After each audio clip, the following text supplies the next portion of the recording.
Os Play Prémios da Música Portuguesa estão de volta e já abriram as votações para a Vodafone Canção do Ano. Se alguma das 6 nomeadas ficou no teu ouvido, vota já na app My Vodafone ou nas redes sociais dos Play. Descobre os grandes vencedores no dia 23 de abril. Together We Can. Vodafone.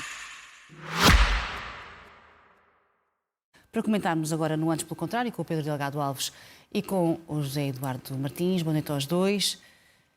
José Eduardo, começo por ti. Uma primeira reação a isto que Trump, a estas declarações de Donald Trump. Enfim, ficaste a perceber alguma coisa? Em que ponto é que estamos desta guerra? Não muito, mas também o que vale é que amanhã teremos novidades e, portanto, todos os dias podemos ir acompanhando novidades. Não fiquei a perceber muito, a não ser esta ideia de que, apesar dos Estados Unidos terem... A comparação ao Vietnã foi assustadora. Sim. E não é a primeira que ele faz. Não que ele saiba por experiência pessoal, na medida em que conseguiu evitar servir no Vietnã. Não resisto a esta, só esta nota, porque... Depois do pai, creio que ninguém na família cumpriu o serviço militar. Mas pronto. Mas isso significa que ele pode estar a ponderar, a prolongar isto por muito mais tempo? A declaração é um bocadinho complicada porque é um bocadinho errónea. O que ele estava a dizer é que se o Irão não conseguir movimentar o seu petróleo, que o Irão não tem capacidade de armazenar petróleo, portanto, se não o movimentar, vai dar cabo dos seus poços de petróleo. Que é assim uma leitura um bocadinho, parece-me básica, enviesada da realidade, mas eu não tenho especialidade para contar isso, mas na melhor das hipóteses isto quer dizer que teremos umas valentes... Se o horizonte do fim disto é a capacidade de tancagem do governo iraniano, se calhar temos disto para muito tempo, e temos disto para muito tempo numa altura em que já não são só os fertilizantes já que estão a ser afetados pela escassez de petróleo no mercado mundial. Este fim de semana estava repleto de notícias que desde equipamentos médicos, luvas, seringas, uma série de outras coisas. O jet fuel do verão para ir passar férias às Caraíbas, quer dizer, faz diferença para transportar mercadorias. Um ano será trágico, mas entre jet fuel, equipamentos médicos e fertilizantes, a escolha é fácil e tudo isso está sem fim à vista, basicamente. É o único comentário que ocorre fazer, é que está sem fim à vista. Mas isto de admitir que isto possa durar muito no tempo é problemático muito para Trump. Internamente já se percebeu que isto não... Cada semana é uma narrativa diferente. Esta narrativa do prolongado no tempo e de usar o exemplo do Vietnã, que para quem dizia que era um assunto resolvido no espaço de 3 semanas, na visão inicial, mostra que aqui também já demos nota. A narrativa vai evoluindo para tentar tapar o ciclo mediático da semana anterior, mas, na verdade, uma estratégia de médio e longo prazo, nem pedia uma estratégia de longo prazo, uma estratégia de saída que permitisse salvar face e dizer que os objetivos foram cumpridos. Esses ensaios foram sendo feitos. Houve uma altura em que dizia não, o regime já mudou, porque havia alguma substituição na cúpula. Já houve a capacidade de derrotar o Irão através dos seus proxies, que é a parte que não é inteiramente falsa, de facto, onde o conflito tem vindo a produzir efeitos na neutralização da capacidade do Irão ir em auxílio dos seus agentes na região, mas manifestamente inquistou no Estreito de Hormuz, no sentido em que se percebeu de parte a parte, mas em particular da parte do Irão, que tem uma capacidade de pressionar os Estados Unidos ao ponto de não haver resposta do outro lado. Eu acho que há mesmo um momento de paralisia estratégica em que Trump não sabe bem o que fazer e em que, muito provavelmente, as opções militares que ele gostaria de explorar adicionalmente, as Forças Armadas explicam-lhe ou procuram explicar que não são viáveis, ou seja, tudo o que seja tropas no terreno, tudo o que seja ocupação militar, tudo o que envolva combates terrestres, alteraria por completo a natureza e o envolvimento, e aí sim o ficar preso num conflito de duração incerta e desfecho ainda mais incerto, e que há umas semanas, há 2, 3 semanas talvez, todos assumíssemos que pudesse ser o desfecho disto, quando a pressão dos mercados, ou melhor, dos mercados estarem secos de petróleo, por assim dizer, se tornasse insustentável para a própria administração de Trump, com o risco interno de haver fissuras no movimento de Trump e com as eleições intercalares em novembro, de facto não está a produzir efeitos pela incapacidade negocial de sequer de construir uma narrativa de saída.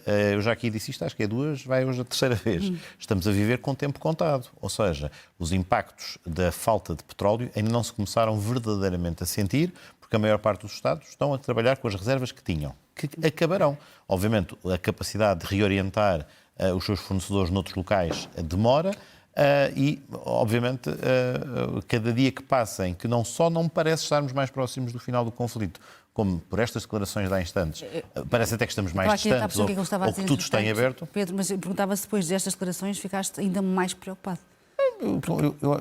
Eu acho que nos dias que hoje correm, já não consigo o meu preocupómetro já fritou. E, portanto, já não tem Deixa-me só pontuar aqui uma questão que ele acabou de insistir na ideia de que o estreito será reaberto só quando houver acordo. Ele tem dito isto, portanto, insiste. Há um maravilhoso mimo, há um sketch do Charlie Chaplin em que ele tenta entrar uma daquelas portas corrediças do bar e a porta bate-lhe sempre na cara e ele volta para trás.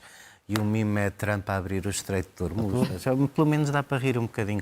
Agora, eu por causa do preocupar-me, lembrava de outra coisa. É como naquela série sobre Chernobyl, quando os medidores Geiger já esgotaram a possibilidade, a situação pode estar muito pior, mas já não conseguimos ter discernimento para medir a escala de risco.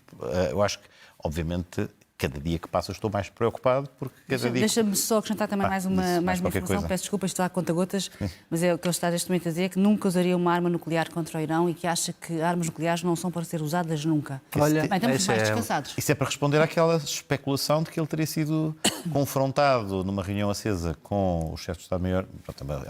É um rumor que circula, não há confirmação deste facto, mas pronto, no momento em que já se especula sobre... já se fazem sondagens nas principais cadeias norte-americanas sobre a forma como os americanos percepcionam o estado de completa lucidez do presidente. Portanto, enfim, os dados não são simpáticos para Trump. Ter esta componente adicional da pessoa que já nem toda a gente reputa de estando completamente capaz de conduzir o conflito, ainda assim falar em armas nucleares... Ele ter que fazer esta referência. É o Dr. Strange lá. Ele ter que fazer esta referência. Não, mas ele ter que fazer esta referência não é tranquilizador. Ou seja, eu não me sinto mais tranquilo. Ou seja, é um dado adquirido que esperávamos que não tivesse que estar a ser reiterado. Provavelmente a pessoa que tem vontade de comer bife a dizer que a carne vermelha faz mal. José Eduardo, só mais uma questão, que é se Trump insiste em não desbloquear o Estreito de Hormuz, a não ser no final, quando chegar a acordo, então isto é uma pescadinha, para essa expressão de rabo da boca, porque o Irão não vai negociar enquanto o Estreito de Hormuz não esteja desbloqueado. Portanto, vamos andar nisto, não é? Vamos depender um bocadinho do que a China precisar do Irão. É o que eu acho. Muito bem. Vamos então avançar para os nossos sistemas nacionais. Então começa o Pedro. Pedro, vamos falar do PS. Então. É pelo PS que muito bem. Vamos começar pelo PS então. Então este regresso de Pedro Nuno Santos, já escolheste de que lado é que estás, destas 3 vias? Cordeiro, Carneiro e Pedro Nuno Santos. Pumba! Neste momento, o Partido Socialista teve um congresso e, portanto, tem uma via do Partido Socialista. Eu acho que neste momento... Essa é a via principal. É a via do momento. Eu acho que o Partido Socialista está num momento especialmente difícil da sua história. Eu acho que, por muito que tenha tido boas notícias nos últimos meses, ou seja, apoiou o candidato presidencial que teve um resultado muito claro, que foi capaz de federar mais do que a sua área política. Portanto, não se trata ali daquilo, aquilo não é o resultado do PS, é o resultado de rejeição do outro candidato, mas é um elemento de encontro dos democratas e das pessoas decentes que optaram pelo candidato que lhes dava as melhores garantias de tranquilidade e que foi o candidato apoiado pelo PS e seguramente contribuiu para um virado de página. Teve umas autárquicas que, não tendo vencido, ficou bastante próximo em termos de resultado absoluto do número de câmaras, uma diferença de 10 ao fim de vários anos em que liderou a Associação Nacional de Municípios e, portanto, também tinha muitos autarcas em final de ciclo, e até se formos ver os resultados absolutos em número de votos, não é um número desanimador, mas de facto está numa posição na oposição em que nunca tinha estado, é a terceira maior força no Parlamento, teve mais votos, mas isso não significou... E agora ser a boas sondagens, mais eis que aparece este episódio do regresso do Santos. Por acaso há muitas pessoas a tentar fazer esse nexo. Obviamente as sondagens também são uma boa notícia, ou seja, haver avaliações positivas do PS nas sondagens. Acho que elas, em grande parte, e não estou com o que vou dizer a seguir, não estou a desvalorizar o trabalho que o Secretário-Geral tem feito a nível do trabalho e da deslocação. Não, isso também estou, mas notoriamente. Isso até ao fim. Mas isso tem que esperar pelo fim. Isto é técnica para manter. Aqueles vídeos da internet que durante muito tempo estamos à espera do desfecho, é de propósito, para as pessoas não mudarem. À espera que nos... Não, mas as duas ideias finais. As sondagens, eu acho que elas revelam desgaste do governo, são boas para o PS porque está a conseguir capitalizar algum do descontentamento, mas efetivamente, para virar a página de um resultado negativo no passado, há muito trabalho que implica também muito bom senso. E, naturalmente, o regresso de Pedro Nuno Santos... Bom senso. Bom senso. Não, para toda a gente. Então o regresso de Pedro Nuno Santos não foi... Não, nada disso. Pedro Nuno Santos regressa ao Parlamento, o lugar é seu. Eu acho que Mas ele é preciso regressar com tanto estrondo? Mas o estrondo, vamos lá ver, espeta os microfones à entrada do não, plenário. Não, ele é convocado como presidente. Ele, coitadinho, tão contrariado. A cara dele de contrariado. Não é de contrariado, não é nada disso. Ele é jornalista. Não é nada disso. Pedro, ele convocou o jornalistas. regresso é um direito seu, esgotou-se o período em que tinha suspendido o mandato, reassume-o e até usa uma expressão que era aquela que eu gostava de realçar daquilo que disse. Acho que ele disse muitas coisas, concordei com umas, não concordei com outras, mas há uma que é fundamental. Foi ele que convocou os jornalistas. Certo.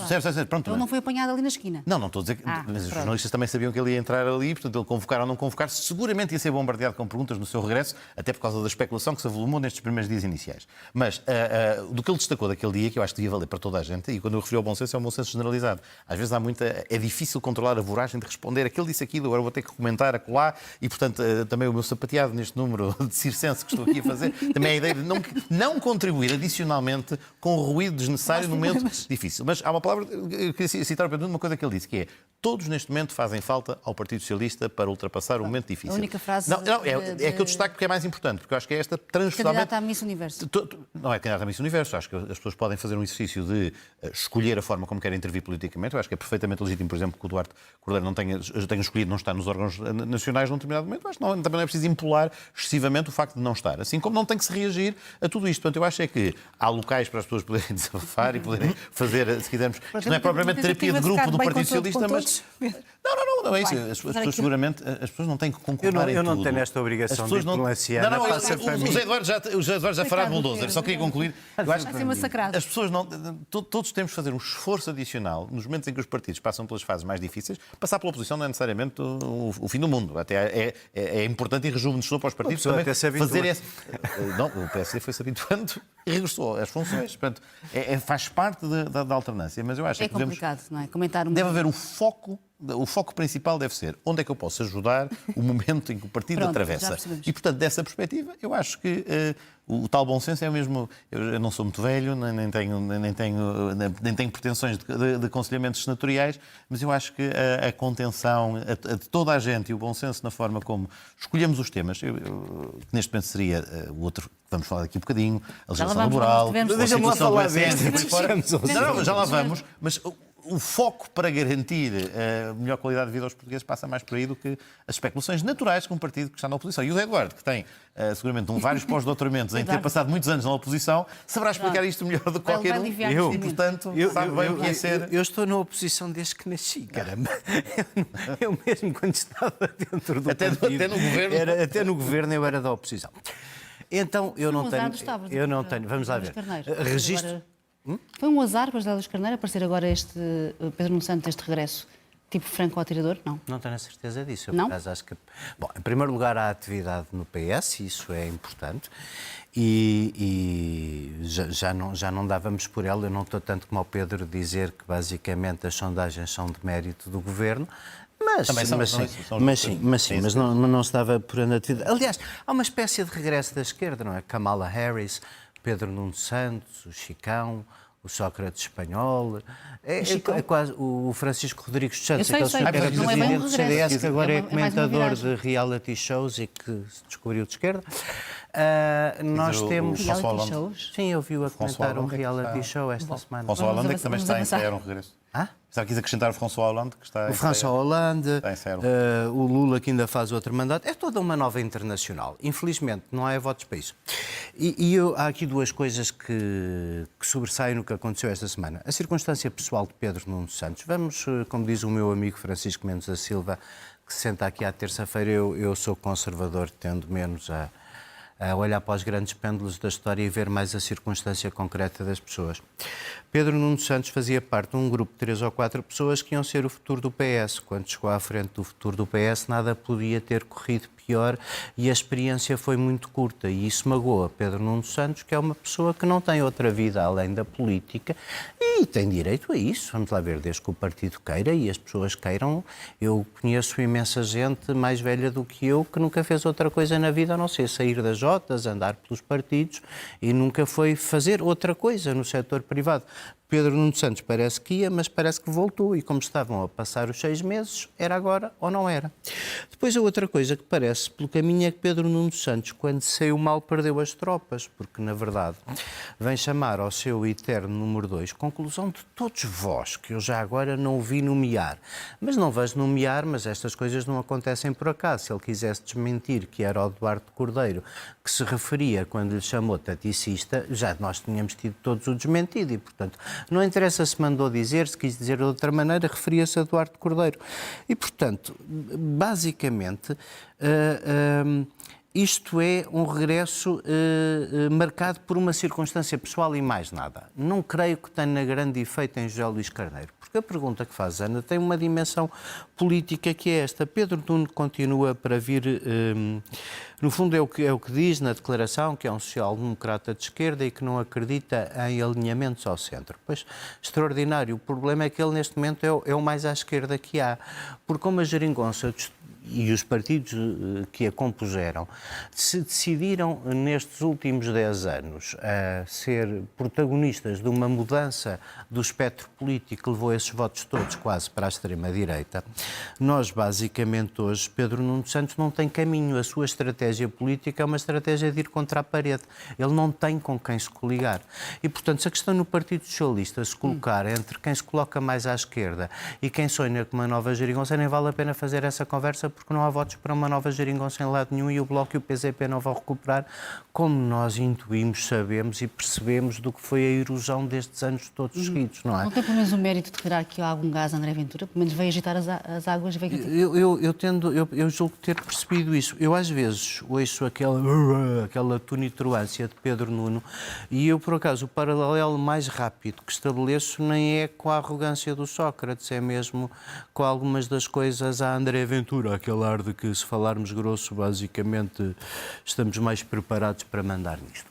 E portanto, sim, é um lado um bocadinho populista do PS. Eu não creio que vá ter grande sucesso, até porque eu não estou a ver ninguém dos que o ajudaram, de quase todos os que o ajudaram, não querendo que a palavra volte ao Pedro, vamos falar de outro assunto, já temos pouco tempo, não estou a ver nenhuma declaração entusiástica em torno dele e não vi nenhuma voz de peso no Partido Socialista a dizer que bom que voltou o Pedro Nuno, que bom que ele vem ajudar o José Luís Carneiro a combater o governo. Não vi. Bem, vamos avançar, temos 3 minutos, é quase impossível, Pedro. Então, se há.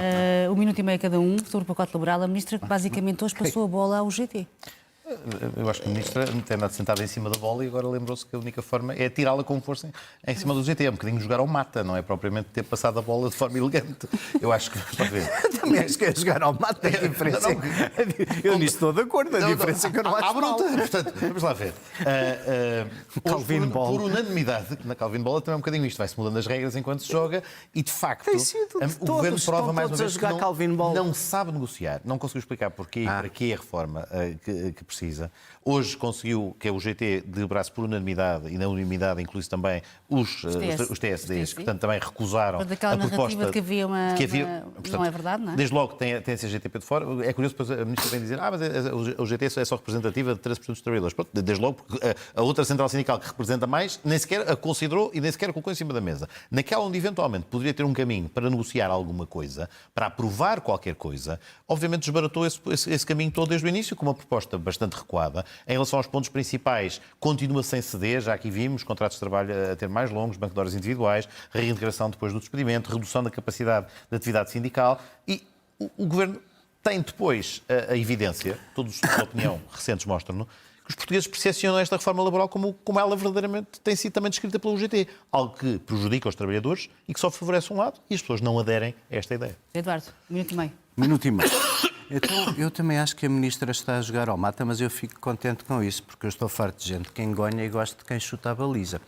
E a senhora ministra tem mantido nisto, gosto ou não se gosta da posição em concreto, mas da coerência desde o princípio, que é muito invejável porque foi praticada por muito poucos dos outros agentes deste processo.